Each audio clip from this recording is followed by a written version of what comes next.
one. The healthcare provider versus patient-centered interview. The healthcare provider-centered interview consists of a stream of questions from the healthcare provider in response to a patient's initial complaint.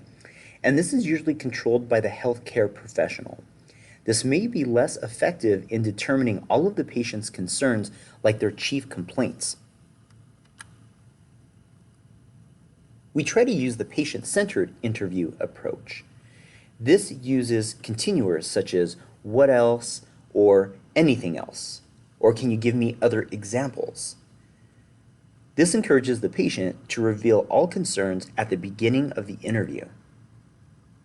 It can also help to develop a relationship between the healthcare provider and the patient. We can say statements like, "you seem very worried," or "you appear quite upset." And again, this is going to help develop rapport with our patients.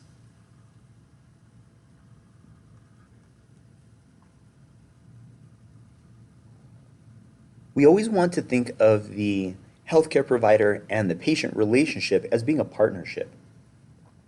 This conveys that the healthcare provider and the patient are in this together. It's a team effort.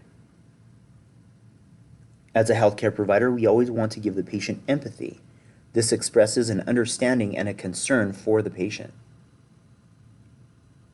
Oftentimes, we use apologies to help build rapport with our patients, and this acknowledges that the healthcare provider is either sorry that the patient had to wait, or that a procedure was painful, or maybe that the progression of the patient's condition or regression is not quite where the patient wants it to be.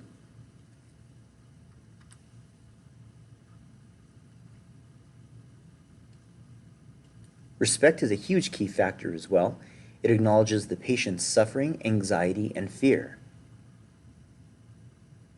Legitimization acknowledges that the patient may be angry, frustrated, or depressed.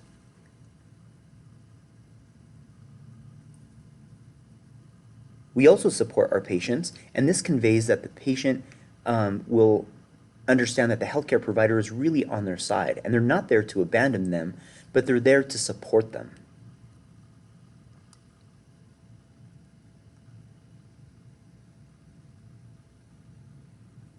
In terms of interviewing guidelines, we tend to want to call the patient by their name. Sometimes we want to call them by their last name in the beginning until we get comfortable with the patient and they give us permission to use their first name.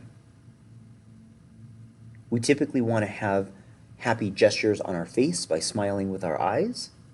We introduce ourselves by our name and our credentials. We want to genuinely show concern for the patient and their well-being. And we want to convey an attitude of competence and professionalism at all times.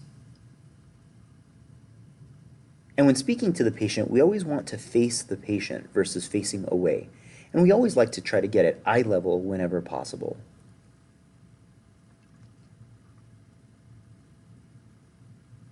We always ask about the chief complaints first.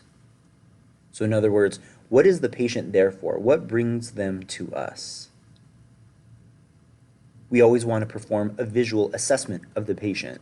And as physical therapist assistants, we do this from the moment we meet our patient. We want to make sure to be non-judgmental. We like to use short, probing questions. Open-ended questions are usually best. And using simple questions and statements that the patient will understand versus cluttering it with jargon.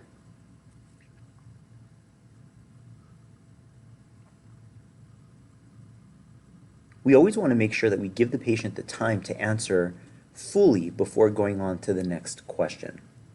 Sometimes the healthcare provider assumes they know what the patient is going to say next. We should always avoid assuming what the patient is going to say and let them finish their responses. We want to make sure to listen attentively and respond with interest. Make sure to use continuers to gather more information. In the past, we've talked about paraphrasing and how important paraphrasing is to understand statements that a patient has made. We always want to seek clarification, and again, we do this through paraphrasing and open-ended questions. We verbalize the implied, and we try to avoid getting off of the subject. Sometimes patients will get off track, and it's our job to put the patient back on track with their ideas and their thoughts.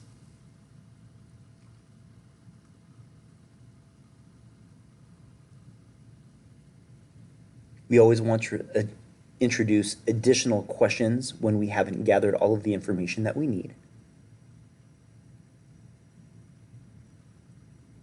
We always want to utilize a section for comments in the medical history form as well. This also gives us more information.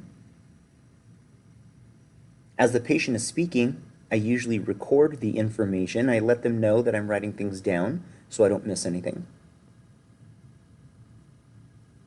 We always summarize what the patient has said for clarification, and we thank the patient for the information that we have been given.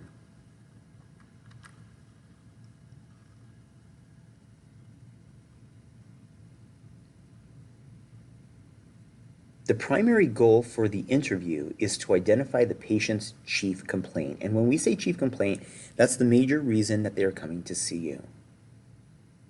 Questioning the patient during the interview should focus on or pinpoint specific symptoms or important medical information that will facilitate reaching an accurate diagnosis. The physical therapist does this during the initial examination. The physical therapist assistant can also do this to gather more information to fine-tune their treatment session. Pinpointing is accomplished by converting vague, general statements into clear, precise statements. The healthcare provider needs to encourage the patient to be as specific and accurate as possible.